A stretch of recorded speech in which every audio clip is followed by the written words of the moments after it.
खुलुमबाय जोंनि बर' हारिनि मानगोनां जोंनि बर' हारिनि आदै मादै आदा बाजै फंबाय बिनानावमोन लोगोसे बर' हारिनि आंगोफोर आं दंफैयो क'क्राझार डिस्ट्रिक्टनि सिङाव बड'लेण्ड एबा बिटिआरनि सेक्रेटारि एबा बिटिसि सेक्रेटारि गेट आं बेयावहाय थानायनि खारना जाबाय जोंनि बर' हारिनि थाखाय बेनो मोनसे बिख्लो आरो बेखौनो जोङो केपिटेल हिसाबै जों मानिना लायो दा दिनै आं बे केपिटेलनि मोनसे गेटआव दंफैयो दिनै आं भिडिअ बानायनायनि खारना जाहैबाय मैया थांनाय सिडली बाइ इलेक्शन फार्स्ट अफ अल आं नोंथांमोनखौ गोसो गोरबोजों आं मुस्रि प्रकाश नार्जारिया बिएम सोदोब चेनेलाव नोंथांमोनखौ बरायनानै लाग्रोबाय मानाव गेदेर रायजो राजा नोंथांमोन जों मैयानि रिजाल्टखौ नायोब्ला मानाव गेदेर प्रमद बर' सारखौ गोबां सोद्रोमाफ्रा मोजां मोनबाय बे आं बुंनाय बाथ्रा नङा बे बर्डनि दिन्थिनाय बर्ड होनायनिसो मोनसे बाथ्रा बे आं हारसिं प्रमद बर' सारखौ मोजां मोनबाय माबाय होनबानो जानाय नङा दिनै रायजो राजाफ्रा बर्ड होदों आरो नुदों बेखौसो आङो बुंनो थांदों थांनाय सिडली समस्तियाव MLA समस्तियावहाय 7,000 नि एसे बारा मार्जिनाव देरहानो हादोंमोन नोंथांमोना मिथिगौ ना गोमोगोन नोंथांमोना एबारनि नैबे सिडली बाइ इलेक्शनावहाय 37,000 मार्जिनाव देरहानो हादों खै गुन बारा मोनबा फान बारा एबारनि नैबे सिडली बाइ इलेक्शनावहाय मानाव गेदेर प्रमद बर' सारनि दैदेननाय मा होनदों इउ पिपल पार्टी एबा NDA बियो मा होनदों देरहानो हादों मोनबा फान लानानै 7,000 निफ्राय नायदो 37,000 मानगोनां रायजो राजा नोंथांमोन सिडली समस्तियावहाय बेवहाय गासै बड'लेण्ड MCLA समस्तिनि मोनबा समस्ति गोग्लैयो दै रायजो राजा नोंथांमोन बेनो जाबाय सालाकाथि बेनो जाबाय 14 नं चिरां दुवार बेनो जाबाय 13 नं चिरां 13 चिरां आरो लोगोसे बेनो जाबाय काजलगाव आरो लोगोसे निसिमा बे मोनबा समस्तियावबो UPPL केन्डिडेट निर्मल कुमार ब्रह्म सार बिथाङा देरहादों अब्ला जों बेखौ बुजिना लानांगोन नामा फैगोन 2025 मायथाइनि बड'लेण्ड MCLA इलेक्शनाव मानाव गेदेर प्रमद बर' सारनि दैदेननाय UPPL दोलोआ बे मोनबा समस्तिखौ देरहाखासिगोन बे बाथ्राखौ जों हमनो हागोन नामा बे बाथ्राखौ जोङो मोनथिना लानांगोन नामा बे मोनसे जोंनि साननाय मोनसे बाथ्रा मानगोनां रायजो राजा नोंथांमोन दिनै मानाव गेदेर प्रमद बर' सार दैदेननाय UPPL दोलोनि केन्डिडेट निर्मल कुमार ब्रह्म सार बिथांखौ भट होनायनि खारना मा दं जानो हागौ बिथाङा एसेबां रायजो राजाफोरखौ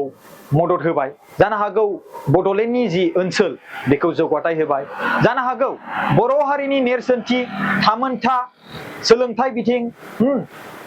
गासै गावबा गावनि जि मोनथाय बेफोर हारिमु बैफोर नेरसोनथिखौ रैखाथि होनायनि थाखाय रायजो राजाफ्रा बिथांखौ मोजां मोनदों जानांगौ बिथांनि दैदेननाय सरकारा गोबां सोद्रोमाफोरनो न' होदों सरकारि न' जानो हागौ बिथांनि दैदेननाय सरकारा गोबां रायजो राजाफोरनो हानि मोनथाय होदों बिनि थाखायनो प्रमद बर' सारनि दैदेननाय केन्डिडेट एबा UPPL दोलोनि निर्मल कुमार ब्रह्म सार बिथांनो भटखौ होदों जानो हागौ गोबां मानसिफ्रा रायजो राजाफ्रा काजलगाव सालाकाथि 14 नं चिरां दुवार 13 नं चिरां आरो बिनि गेजेराव निसिमा बैफोर ओनसोलनि रायजो राजाफ्रा बे भटखौ होदों जानो हागौ दिनै गोबां रायजो राजाफोर जायफोर आबाद मावनानै जाग्रा बिथांमोननो आबादारिफोरनो मदद होदों बिनि थाखाय आबादारि सोद्रोमाफ्रा भट होदों जानो हागौ फरायसाफ्रा भट होनायनि खारना जाबाय गोबां सोद्रोमाफोरखौ CM सुपार 50 नि मिशननि दारै माखासे लाइमोनफोरनि फरायनायनि जि मा होनदों जौगाथायनि जि मोनसे मा होनदों अपरचुनिटि बै अपरचुनिटिखौ खालामना होनायनि थाखाय बेखौ लाइमोनफ्रा भट होदों जानो हागौ गोबां माखासे बिजनेस फालांगि मावग्राफोर बैफोर फालांगि मावग्राफोरनि थाखाय मा होनदों माइनाव सोरां बिथांखिनि दारै जि एसे जेसेबांखिनि सुबुंनो हायो बैसोर सुबुंनो होनायाव बै माखासे सुबुंफोरनि सोद्रोमाफोरनि न'खरफ्रा भटखौ होदों जानो हागौ लामा दालां गासैबो जायगायाव माखासे सोद्रोमा जेसेबांखिनि जायगायाव बानायनो हादों बै बानायनाय जायगानि रायजो राजाफ्रा बे भटखौ होदों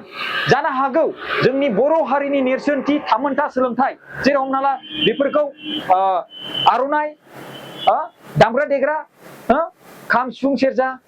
जोंनि जाग्रा बेसादफोर बैफोरखौ मा होनदों जोंनि GI टेग खालामनानै जोंनि होननानै बेखौ मा होनदों राइट्स खालामनानै रायजो राजाफोरनि गोसोखौ गोजोनग्लाय होनो हादों जानो हागौ बिनि थाखाय भटखौ होदों जानो हागौ फरायसालिफोरनि जि मोनसे थांखि फरायसालिफोरनि जि मोनसे जौगानायनि थांखि बेफोरखौ लानानै मानाव गेदेर प्रमद बर' सारनि दैदेन सरकारा माखासे जुथुमा लेंनायफ्राव इन्सपिरेसन होनो हादों बिथांमोननि केरियारनि थाखाय माखासे नलेजेबल माखासे फेस्टिभेल खुंनाया गोहोम खोख्लैदों रायजो राजाफ्रा बेखौ बुजिनो लादों जानो हागौ बड'लेण्ड महोत्सब बायदि जोंनि जे मा होनदों गाननाय जोमनायफोरखौ लानानै जानाय लोंनायफोरखौ लानानै जों जे राइट्स मोनदों GI टेग मोनदों बेफोरखौ जों बेवहाय एक्सप्लर खालामहैनायाव मानाव गेदेर प्राइम मिनिस्टार नरेन्द्र मोदी बिथाङा जे गोग्गानाय माखासे बाथ्रा बुंदों बैफोरनि सिगां माखासे फैनानै बेवहाय एक्सप्लर खालामफैदों बेफोरखौ नुनानै रायजो राजाफ्रा गोजोननाय मोनदों जानांगौ जे जोंनि हारियाबो दिनै नेशनेल इन्टारनेशनेलावहाय गोबां गोग्गानाय बाथ्रा बुंनो हायो जोंनि रायजो राजाफोरखौ गोबां मानसिफ्रा इन्टारनेशनेल नेशनेल सुबुंफ्रा सिनायबाय मानाव गेदेर प्रमद बर' सारनि दैदेननायाव बेफोरनि थाखाय रायजो राजाफ्रा गोजोननाय मोनदों जानांगौ बैफोरनि थाखाय रायजो राजाफ्रा गोजोननाय मोननानै भटखौ होदों जानांगौ नङा होमबा दिनै कारिगाव बायदियाव बड'लेण्डनि मोनसे गेट जानो थांगासिनो दङ बर' हारिनि नेरसोनथिजों बुंफबनाय खाम सिफुं सेरजा गोबां आर'नाइ सार'नाइजों बुंफबनाय मोनसे गेट बानायनो थांगासिनो दं बानायगासिनो दं आन्डार कनस्ट्राक्सनाव दङ जानो हागौ बेफोरनि थाखाय रायजो राजाफ्रा भट होदों जानो हागौ बहाबा जायगायाव दालां गैयामोन दालां बानायना होदों बबेबा जायगायाव लामा गैयामोन बेवहाय लामा बानायना होदों बबेबा जायगायाव बिराद गाज्रि एकदम लामामोन बेवहाय सेन्ट ग्रेभेलफोर बानायना होदों सेन्ट ग्रेभेलबाबो बानायना होदों आरो दालां फिसाबाबो बानायना होदों बैफोरनि थाखाय जानो हागौ रायजो राजाफ्रा गोसोखौ गोजोननाय मोननानै मानाव गेदेर प्रमद बर' सारनि दैदेननाय सरकारनो भटखौ होदों आं दिनै माखासे बाथ्राखौ बुंनो सानदों बाथ्राया जाहैबाय बिक्रम दैमारि आदा कास्टम बसुमतारी आदा बिथांमोनहा जे हाथाय बाजाराव थांनानै भट बिहैदोंमोन बे भट बिहैनायखौ रायजो राजाफ्रा गोबां सोद्रोमाफ्रा बुंदों थाइजौ गोखैखौ खेबसेल' फाननो हायो खेबनै खेबथाम फाननो हाया आरो जों रायजोआ जाम्बा नङा That means मा रायजो राजाफ्रा प्रमद बर' सारनि दैदेननाय सरकारनि डेभेलपमेन्ट जौगाथाय आरो हारिनि नेरसोनथिखौ रैखाथि होनायाव जे खामानि मावनाय बेफोरखौ रायजो राजाफ्रा मोजां मोनदों बिनि थाखायनो कमेन्टखौ बेबायदि होदों नामा बे मोनसे बाथ्रा आरो लोगोसे माखासे बाथ्रा बुंबावदों माखासे आयुर्वेदिक मेडिसिन बायदिसिना बे फानहैनाय लेखा बिलाइ फानहैनायफ्रा जादुआ सोलिदिया बे बाथ्राफोरखौ कमेन्टआव आं नुनो मोनदों जायनि जाहोनाव दिनै रायजो राजाफोरनिफ्राय जों बेखौ मिथिनो हायो नामा जे रायजो राजाफ्रा BPF दोलोखौ मोजां मोनला बे बाथ्राखौ जों साननांगौ नामा मानाव गेदेर रायजो राजा नोंथांमोन BPF दोलोनि जानानै माखासे इउटुबारफ्रा माखासे दानि दैदेननाय सरकारनि फ्लेगशिप स्किमफोरखौ माखासे NGO थिनजिअ होनानै बेखौ रुजुदों बे फ्लेगशिप स्किमखौनो BPF दोलोआ दिनैसिम खेबसेबो बानायनो हाफेराखैमोन जेराव बै फ्लेगशिप स्किमनि दारै CM सुपार 50 मिशननि दारै गोबां लाइमोनफोरा मा होनदों गोबां लाइमोनफ्रा गावनि केरियारखौ बानायनो थाखाय CM सुपार 50 मिशननि दारै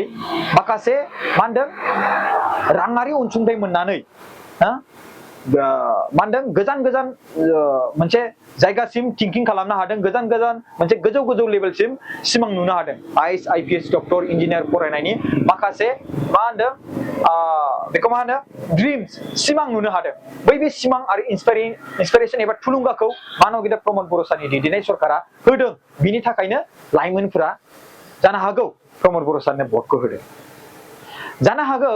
मा होनदों मा होनदों लाइमोनफोर बिसोरनि थाखाय माखासे साख्रिनि थाखाय मोनसे इमप्लयमेन्ट मिशन मोनसे बड'लेण्ड इयुथ इमप्लयमेन्ट मिशन नामा मोनसे लागु खालामदों बिनि दारै गोबां लाइमोनफोरा साख्रि मोननो थांगासिनो दङ बैफोरखौ नुनानै जे जोंनि थाखाय गोबां मोजां रैखाथिनि माखासे मिशन बानायदों बै मिशननि थाखाय भटखौ होदों बेखौ जानो हागौ BPF पार्टिनि जानानै माखासे इउटुबारफोरा जेसेबांखिनि बुङा मानो सैथोखौ नाय रायजो राजा नोंथांमोन आं जुदि प्रमद बर' सारनि खामानि मावनायखौ बाख्नायनानै बुंदोंब्ला आं जुदि नंखाय बुंदोंब्ला आंनि बाथ्राखौबो दाला आं जुदि सैथो बुंदोंब्लासो आंनि बाथ्राखौबो ला दिनै नोंथांमोना नुनो मोनबाय सिडली बाइ इलेक्शनावहाय बेसेबां मार्जिननि देरहादों 37,000 थांनाय सिडली MLA इलेक्शनावहाय 7,000 मार्जिनाव देरहादोंमोन नाथाय एबारनियाव खै गुन बारा जाखो फानबा बारा जाबाय मानगोनां रायजो राजा नोंथांमोन गोबां गोजोनथाव इउपिपिएल दोलोनि थाखाय आरो बिथांमोनखौ कंग्रेचुलेसन जासियो मानगोनां जोंहा सिडनी बाइ इलेक्शननि जा केन्डिडेट निर्मल कुमार ब्रह्म सार बिथाङा दा देरहाबाय आरो लोगोसे इउपिपिएलनि गाहाय दैदेनगिरि मानव गेदेर प्रमद बर' सार बिटिआरनि चिफ आरो लोगोसे उरखाव गोरा ब्रह्म सार राजु कुमार नार्जारी सार आरो रोंगोरा नार्जारी सार जयन्त बसुमतारी सार लरेन्स इस्लारि सार बिथांमोनखौ गोसो गोरबोजों जों रायजो राजानि जानानै गोजोननाय जासिहरो आरो कंग्रेचुलेसन जासिहरो खुलुमबाय थेंक इउ जय बर' हारिनि जय